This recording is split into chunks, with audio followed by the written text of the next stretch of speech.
Minha saudação amiga, fraterna, a todos vocês. Bênçãos e graças do bom e misericordioso Deus. O Evangelho de hoje nos diz o seguinte, Marcos 8, 27 e 35.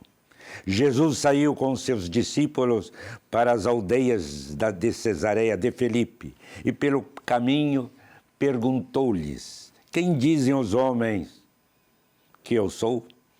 Responderam-lhe os discípulos: João Batista, outros Elias, outros um dos profetas. Então perguntou-lhes Jesus: e vós, quem dizeis que eu sou? Respondeu Pedro: tu és o Cristo, tu és o Messias. E ordenou-lhes Jesus, ordena então que a ninguém dissessem nada a respeito dele. E começou a ensinar-lhes que era necessário que o Filho do Homem padecesse muito, fosse rejeitado pelos anciãos, pelos sumos sacerdotes, pelos escribas e fosse morto, mas ressuscitasse depois de 3 dias.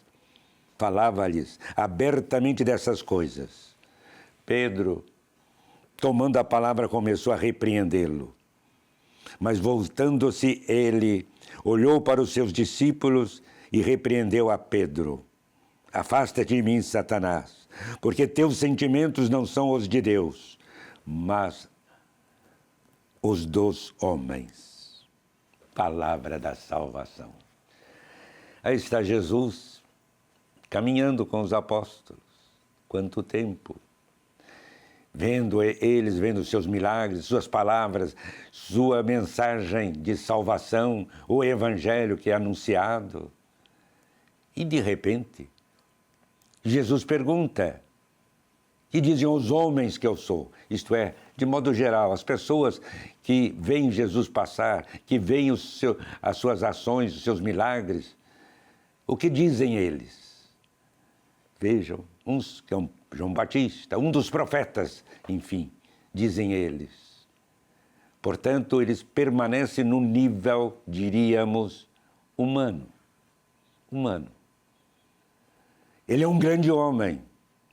Mas então Jesus se volta para os apóstolos e pergunta: e vós, quem dizeis que eu sou? Quem responde em nome de todos eles é o apóstolo Pedro.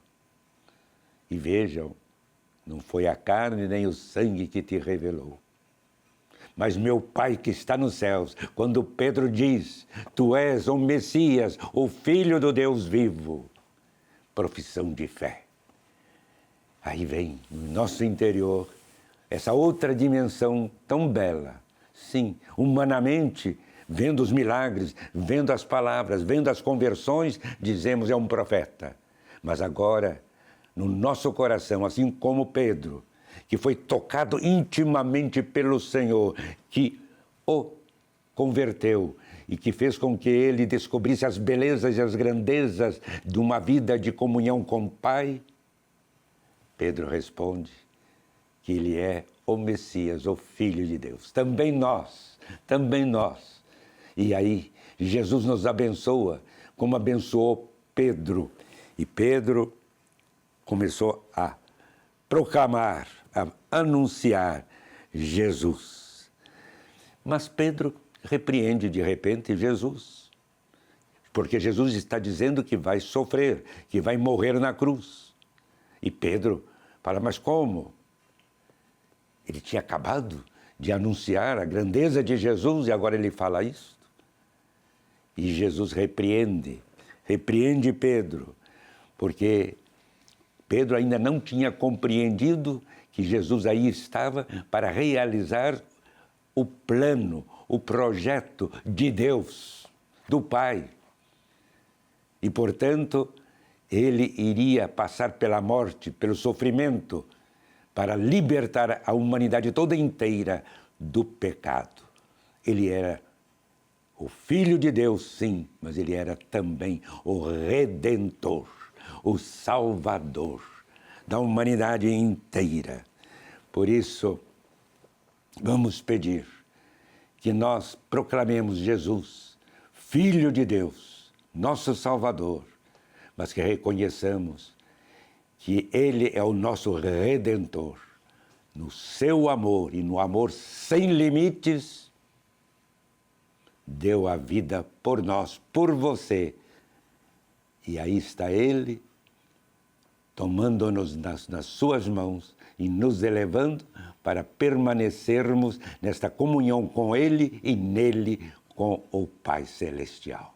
Ser presença